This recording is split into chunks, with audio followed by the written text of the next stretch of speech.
जब गिरिनाथ का नाम लिया जाता है तो वह केवल एक मंदिर नहीं रहता, वह एक पूरा पर्वत, एक पूरी तपस्या और एक गहरा रहस्य बन जाता है।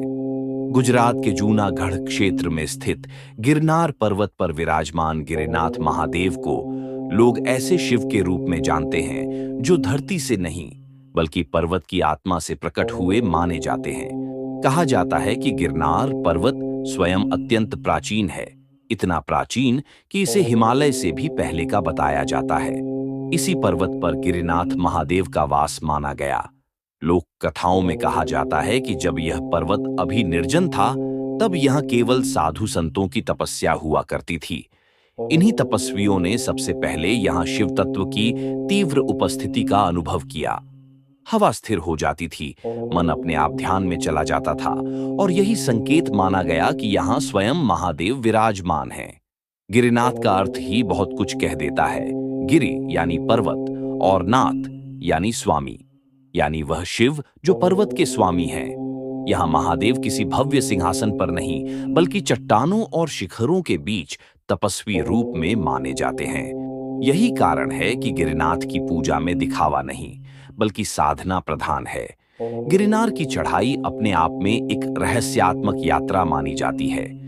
हजारों सीढ़ियां केवल शरीर को नहीं, मन को भी थकाती है। कहा जाता है कि जैसे जैसे भक्त ऊपर चढ़ता है, वैसे वैसे उसका अहंकार नीचे छूटता जाता है। बहुत से साधु मानते हैं कि यह चढ़ाई जीवन की यात्रा का प्रतीक है, कठिन, थकाने वाली, लेकिन अंत में शांति देने वाली। गिरिनाथ महादेव के शिवलिंग को स्वयंभू माना जाता है। इसकी सबसे रहस्यमयी बात यह कही जाती है कि मौसम चाहे जैसा हो, यहाँ का वातावरण अलग ही रहता है। कई भक्त बताते हैं कि तेज धूप में भी यहाँ ठंडक महसूस होती है और कभी-कभी बिना बादलों के ही हवा में नमी और कंपन आ जाता है। साधु इसे शिव की उपस्थिति का संकेत मानते हैं। इस स्थान का एक बड़ा रहस्य यह भी है कि गिरनार केवल एक धर्म का केंद्र नहीं रहा। यहाँ जैन, बौद्ध और हिंदू तीनों परंपराओं के तीर्थ एक ही पर्वत पर बसे हैं। इसे संयोग नहीं माना जाता। कहा जाता है कि जहां ऊर्जा अत्यंत प्रबल होती है, वहां मार्ग अलग-अलग हो सकते हैं, लेकिन लक्ष्य एक ही होता है।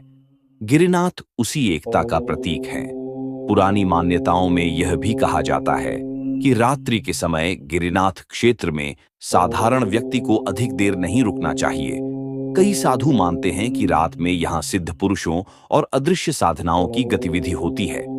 ये रहस्य आज भी रहस्य ही है, न कोई प्रमाण, न कोई खंडन, केवल अनुभव और आस्था। सावन और महाशिवरात्रि के समय गिरिनाथ का स्वरूप और भी जीवंत हो उठता है। जब हजारों भक्त कठिन चढ़ाई के बाद हर हर महादेव कहते हुए शिवलिंग के सामने खड़े होते हैं, तो लगता है जैसे स्वयं पर्वत उस ध्वनि के साथ जाग उठा हो। गिरिनाथ का रहस्य यही है कि वह दिखाई कम देता है, महसूस ज्यादा होता है। वह तर्क से नहीं, अनुभव से समझ में आता है।